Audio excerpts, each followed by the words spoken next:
Une étape de transition sur ce Tour de France 1990 entre Villard-de-Lans et Saint-Étienne.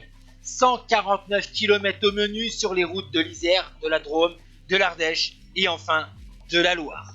À travers le massif du Vercors, on a eu de nombreuses attaques à l'avant de la course, avec notamment Phil Anderson ou encore Charlie Mottet.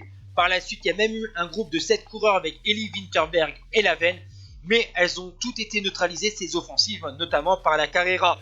On voit que Laurent Biondi, lui, a été soigné par le médecin de la course, tandis qu'une chute a mis au sol notamment Martin Ducrot, qui va être ensuite soigné par le médecin de la course, qui a pas mal de travail en ce début d'étape. Mais c'est surtout au moment d'attaquer la côte d'Artois que les choses sérieuses vont commencer entre les favoris. C'est une étape de transition, mais les derniers kilomètres sont assez compliqués. Tout d'abord avec cette fameuse petite côte d'Artois où là 30 coureurs vont se dégager du peloton, avec notamment un coureur de la formation Z. Il est français, c'est Ronan Pinsec. Derrière, la formation Carrera est obligée de réagir puisque Pinsec est dangereux pour le maillot jaune. Donc on va voir à l'avant du peloton Botempi, Girotto, Chiandri et Mechler rouler. Ils vont s'user parce qu'on a quand même 30 coureurs devant. Et donc Claudio Capucci va être obligé de participer à la poursuite et va perdre pas mal d'énergie. Ensuite, on va arriver aux abords de la dernière difficulté de la journée. Et là, un nouveau groupe va se constituer à l'avant de la course. Tout d'abord, on a eu Lino, Nulens, Kogenta, Toulouse, Nijdam et Piva. Ils ont été rejoints par Lehmann, Breking, Amstel, Indurain, Chozas et Conti. Et on va aborder l'ultime montée du jour avant de redescendre sur Saint-Étienne. C'est la fameuse montée du col de la Croix de Chambouret, 13,6 km à 4,8%.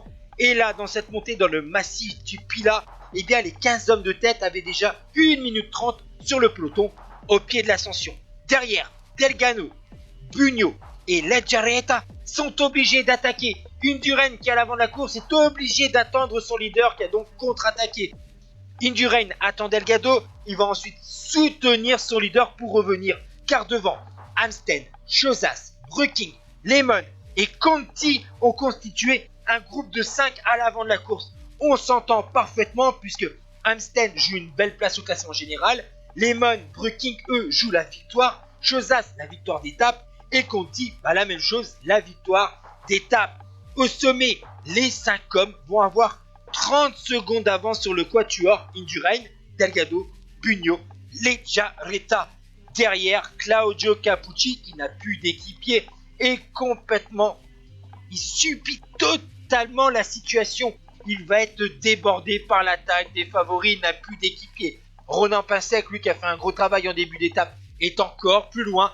Mais le but pour la formation Z, eh bien, a été réalisé. Puisque Greg Lemon est devant, Capucci est tout seul en chasse derrière. Il va être débordé notamment par Dimitri Konichev. Il va ensuite rejoindre un autre groupe, mais le maillot jaune perd beaucoup de terrain sur cette étape pourtant de transition. Mais les nombreuses attaques des autres favoris ont mis à mal le Transalpin. Les 16 km de descente par la suite pour rejoindre Saint-Étienne. On s'entend encore parfaitement devant, mais on voit que certains coureurs, de temps en temps, sautent des relais, puisque on n'a pas les mêmes intérêts. Il y en a qui visent la victoire d'étape. Et finalement, à Saint-Étienne, Eduardo Chozas, coureur de la formation Once, grimpeur, va devancer au sprint de peu Eric Breking, le vainqueur du contre-la-montre de Villard-de-Lans.